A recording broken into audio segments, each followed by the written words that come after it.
Hello friends, welcome back to my channel drama vibes.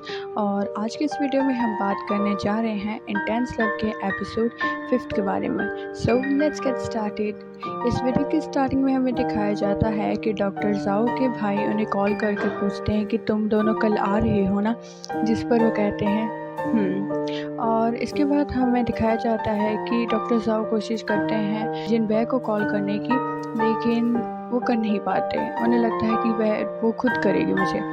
दूसरी तरफ दिखाया जाता है सू जिनबे दूसरी तरफ डॉक्टर जाओ के कॉल का वेट कर रही होती है, लेकिन डॉक्टर जाओ उन्हें कॉल ही नहीं करते, जिनसे वो काफ़ी इरिटेट होकर उनकी कॉल का वेट करते करते सो जाती है। उसके बाद फ़ोन नीचे गिरने के कारण उनका फ़ोन ख़राब हो जाता है।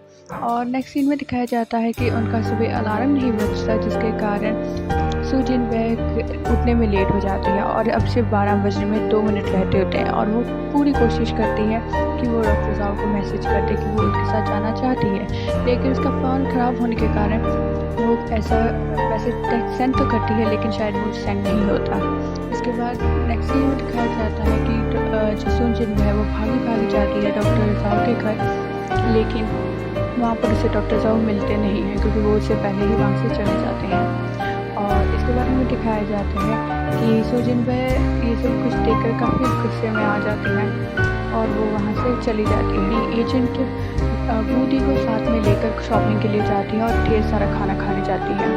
और जब वो वापस आती है तो वो देखती है कि डॉक्टर जाओ उसके घर के बाहर उसका वेट कर रहे होते थे, जिसे देखकर वो काफ़ी हैरान होती है और पूछती है कि आप यहाँ पर कैसे, आप तो चले नहीं गए थे। जिस पर वो कहते हैं कि मुझे आपका टेक्स्ट मिल चुका था और इसलिए मैं आपका वेट कर रहा था। और वो कहती है कि आप मतलब पूरी दोपहर यहाँ मेरे घर के बाहर खड़े होकर मेरा वेट कर रहे थे। वो हाँ में सिर हिला देता है। उसके बाद एक क्यूट सा मोमेंट आता है और सू जिनबे काफ़ी ज़्यादा खुश होती है और भागी जाती है अपने घर पे अपना सामान लेने, और दोनों जाने फिर चल पड़ते हैं डॉक्टर जाओ के घर। इसके बाद हमें नेक्स्ट सीन में दिखाया जाता है कि जब वो रास्ते में जा रहे होते हैं तो सू जिनबे को नींद आ जाती है और वो वहीं पर सो जाती है। तो डॉक्टर साहब उसे अपना कोट पहना देते हैं ताकि उसे ठंड ना लगे।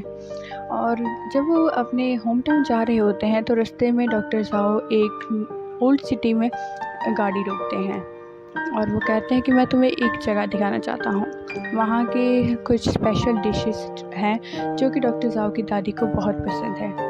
ये सुनकर वो हैरान होती है और कहती है कि हाँ यार, मैं तो आपकी दादी के लिए कुछ लाई ही नहीं। वो कहता है मुझे पता है। इस वजह सू जिनबे काफ़ी मतलब खुश फील करती है कि ही नोज मी। इसके बाद हमें दिखाया जाता है कि वो दोनों अंदर जाते हैं और शॉपिंग करते हैं और वहाँ पर सू जिनबे को एक राइस केक का पैकेट मिलता है जो कि उसे बहुत पसंद होते हैं, तो वो उसे अपने लिए ख़रीद लेती है। और इसके बाद दिखाया जाता है जब वो बाहर आते हैं तो सू जिनबे को एक कार्ट में एक क्यूट सा डॉल दिखाई देता है, जो कि जो हमारे डॉक्टर साहब हैं उनको इतना अच्छा नहीं लगता, बस सिर्फ वो उसकी खुशी के लिए कुछ बोलते नहीं है और वो उसे उन्हें गिफ्ट कर देती है कि ये लीजिए आपके लिए है, ये मेरी तरफ से। इसे देखकर वो काफ़ी हैरान होता है और तभी वो नोटिस करता है कि जो लोग हैं वो सू जिनबे को शायद आइडेंटिफाई कर पा रहे हैं कि ये सू जिनबे है, इसलिए वो वहाँ से उसे डॉल लेकर वहाँ से दोनों चलते से चल पड़ते हैं अपने घर की ओर। तो दूसरी तरफ हमें दिखाया जाता है कि जो डॉक्टर शाओ है वो बहाने बना रहे हैं मोदी से मिलने के, और लेकिन फिर मोदी उन्हें अपने घर से निकाल देती है। नेक्स्ट सीन में दिखाया जाता है कि सू जिनबे और डॉक्टर जाओ अपने घर पहुँच जाते हैं। वहाँ पर उनका स्वागत डॉक्टर जाओ के बड़े भाई मिस्टर जाओ करते हैं, जिसके बारे में जो सू जिनबे है उसे पता नहीं होता। और फिर जो डॉक्टर जाओ है वो उन्हें पता करके रिकॉग्नाइज कराते हैं सू जिनबे से कि ये मेरे बड़े भाई हैं। उनसे मिलने के बाद वो आगे अपनी ग्रैंडमा से मिलने जाते हैं, जहाँ पर डॉक्टर जाओ कहते हैं कि तुम ये गिफ्ट मेरी ग्रैंडमा को खुद देना। और वो कहती है कि क्या मैं आपकी ग्रैंडमा से अच्छे से डील कर पाऊँगी, जिस पर वो कहता है क्या बात है, तुम्हें डर लग रहा है। वो कहती है डर तो नहीं, लेकिन फिर भी। वो कहता है हाँ, उन्हें पता है कि तुम उनकी होने वाली बहू हो, सो वो ऑब्वियसली तुम्हें बहुत पसंद करेंगी। इसके बाद हमें ग्रैंडमा दिखाई जाती हैं, जिनके साथ कि डॉक्टर जाओ की छोटी बहन यिंग भी होती है। और दिखाया जाता है कि डॉक्टर जाओ को देखकर यिंग काफ़ी ज़्यादा खुश होती है और उनके पास भागी जाती है उनसे मिलने। तो वो दोनों ग्रैंडमा को ग्रीट करते हैं और सू जिनबे उनके लिए लाया हुआ गिफ्ट उन्हें देती है। इसके बाद दिखाया जाता है कि यिंग यिंग को राइस केक का वो पैकेट दिखता है और वो उसे लेने की डिमांड करती है, लेकिन डॉक्टर ज़ाओ मना कर देते हैं कि ये सू जिनबे के लिए है, जिस पर वो काफ़ी उदास हो जाती है। और उसके बाद ग्रैंडमा कहती है कि तुम दोनों रेस्ट कर लो, तो वो दोनों वहाँ से चले जाते हैं। नेक्स्ट सीन में दिखाया जाता है कि जो उनके घर में मिस्टर ज़ाओ ने आपका कमरा सजा दिया है और आप दोनों अपने कमरे में जा सकते हैं, जिस पर सू जिनबे को लगता है शायद वो दोनों शेयर करेंगे कमरा, जिस पर डॉक्टर ज़ाओ कहते हैं तुम बहुत ज़्यादा सोचती हो, तुम्हारा और मेरा कमरा अलग अलग ही होगा। यहाँ से डॉक्टर ज़ाओ वहाँ से चले जाते हैं और अंकल भी तो वो उन्हें रास्ता डायरेक्ट करते हैं कि आपका रूम कहाँ है।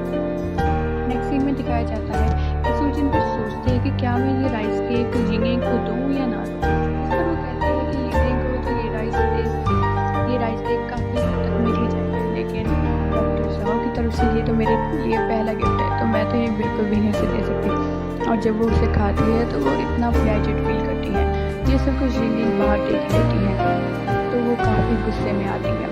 तभी डॉक्टर ज़ाओ अंदर जाते हैं सू जिनबे के रूम में, और जहाँ पर कि सू जिनबे डॉक्टर ज़ाओ को वो राइस केक अपने हाथों से खिलाती है, जिसे देखकर यिंग यिंग को और भी ज़्यादा गुस्सा आता है और वो प्लान करती है कि मैं अब सू जिनबे को मज़ा चखाऊंगी।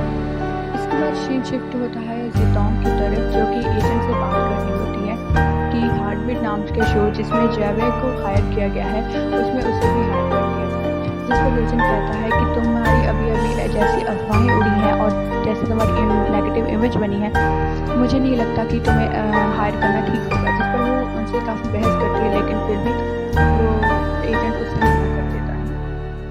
इसके बाद हमें दिखाया जाता है कि डॉक्टर शाओ फिर से वूडी के घर जाते हैं और उनसे ज़िद करते हैं कि मैं आपसे सुबह एक अंडा लेकर गया था, उसके बदले मैं आपको पूरा हॉट पॉट दूँगा, मतलब खाने के लिए बनाऊँगा आपके लिए, क्योंकि अगर मैंने ऐसा नहीं किया तो मुझे लगेगा कि आप अगली बार से मुझे कुछ भी नहीं दोगे। जिस पर वो लेकिन उनसे ना करती है, लेकिन वो फिर भी ज़बरदस्ती उसके घर में घुस ही जाता है। नेक्स्ट सीन में दिखाया जाता है कि यिंग यिंग अपनी ग्रैंडमा से जाकर शिकायत करती है, जिस पर ग्रैंडमा कहती है कि तुम्हें इतना जेलस होने की ज़रूरत नहीं है।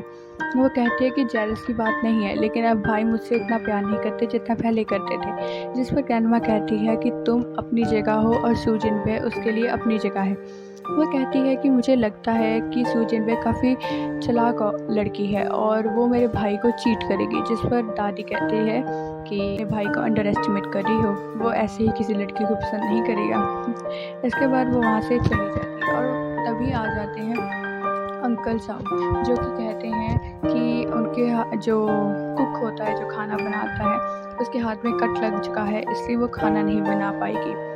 जिस पर यिंग यिंग कहती है कि क्यों ना हम अपने भाई को कहें वो खाना बनाए, क्योंकि काफ़ी समय से हमने कभी उनके हाथ का खाना नहीं खाया, क्योंकि उसे पता होता है कि डॉक्टर साहब घर पे नहीं होते।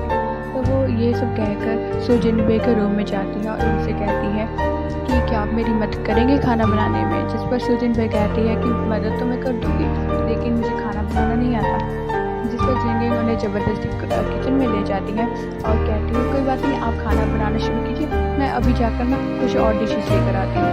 अब वहाँ से जाकर अपने रूम में जाकर वीडियो गेम खेलने लगती है और सू जिनबे अभी काफ़ी हैरान होती है कि यार अब मैं खाना कैसे बनाऊँ, मैंने तो आज तक कभी खाना बनाया ही नहीं। इसके बाद वो वूडे को कॉल करती है और वो कहती है कि दीदी आप जल्दी से मुझे डिशेस पढ़कर सुनाओ और मैं जल्दी वो बनाऊँगी। और जब वो देखती है तो वहाँ पर से वेजिटेबल्स ही पड़े होते हैं, तो वो फ्रिज खोलती है तो वहाँ पर एक पिग पड़ा होता है, तो वो कहती है कि अब आज तो मैं ये बनाऊँगी। वो वूडे से रेसिपीज पूछती है और वूडे उसे रेसिपीज बताती है, जिसको फॉलो करते करते वो काफ़ी खाना तैयार कर लेती है। खाना तो वो काफ़ी अच्छा तैयार कर लेती है। जब वो सबको बुलाती है कि सब खाने के लिए आ जाए, तो सब हैरान हो जाते हैं। वो कहती है कि मैं बनाने में इतनी अच्छी नहीं हूँ, क्योंकि मैंने कभी बनाया नहीं है। जिस पर यिंग यिंग बाद में कहती है कि मैंने तो तुम्हें सारे वेजिटेबल्स देकर गई थी, तो तुमने चिकन क्यों बना लिया? तुम्हें पता नहीं है कि जो एंसेस्टर की पूजा से पहले कोई भी यहाँ पर हमारे घर में कोई भी मीट नहीं खाता, या फिर वो कहती है कि मुझे पता नहीं था। तब वो डॉक्टर ज़ाओ भी उससे कहते हैं कि अगर तुम्हें पता था तुमने क्यों नहीं बताया उसे। जिस पर वो इस बात को अनदेखा करते हुए कहती है कि फिर भी इसे पूछ लेना चाहिए था ना मुझसे। अब इसने हमारे एंसेस्टर को जो हमने गिफ्ट करनी थी चीज़ें वो तक सब खाने में डाल दी। अब हम कल की एंसेस्टर्स को जो श्रद्धांजलि देनी है वो कैसे देंगे। जिस पर सभी हैरान होते हैं और परेशान दिखाई देते हैं और सुजिन पे काफ़ी उदास दिखाई देती है। और यहीं पर हमारा ये एपिसोड ख़त्म हो जाता है। और thank you so much for watching this episode and इसका नेक्स्ट एपिसोड मैं जल्दी ही अपलोड करूँगी। So don't forget to subscribe to my channel. Bye bye.